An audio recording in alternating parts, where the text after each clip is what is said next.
ನಮಸ್ತೆ ಸ್ನೇಹಿತರೆ, ಬೆಂಗಳೂರಿಂದ 165 ಕಿಲೋಮೀಟ್ರ್ ಆಗುತ್ತೆ, ಮೈಸೂರಿಂದ 75, ಕೊಳ್ಳೇಗಾಲದಿಂದ 32 ಕಿಲೋಮೀಟ್ರ್ ಆಗುತ್ತೆ ಸ್ನೇಹಿತರೆ. ಜನರಲ್ ಪ್ರಾಪರ್ಟಿ ಡಾಂಬರ್ ಪಾಯಿಂಟ್ಗಿರುವಂಥ ಜಾಗ. 2 ಎಕರೆ ಇದೆ, 29 ಗುಂಟೆ ಖರಾಬ್ ಬರುತ್ತೆ. ಡಾಂಬರ್ ರೋಡ್ಗೆ ಇರೋವಂಥ ಜಾಗ. 2 ಎಕರೆ, ಒಂದು ಬೋರ್ ಇದೆ. Red soil, pure red soil, general property.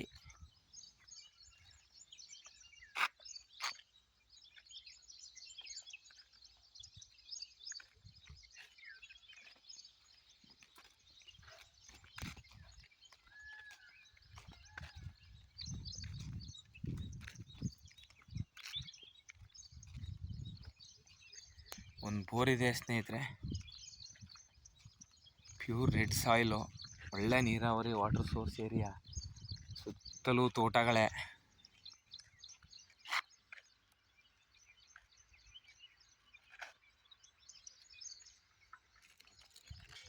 ಈ ಜೋಳ ಪಾಪ್ಕಾರ್ನ್ ಏನು ಹಾಕಿದ್ದಾರೆ ಇದೆಲ್ಲ ಬರುತ್ತೆ.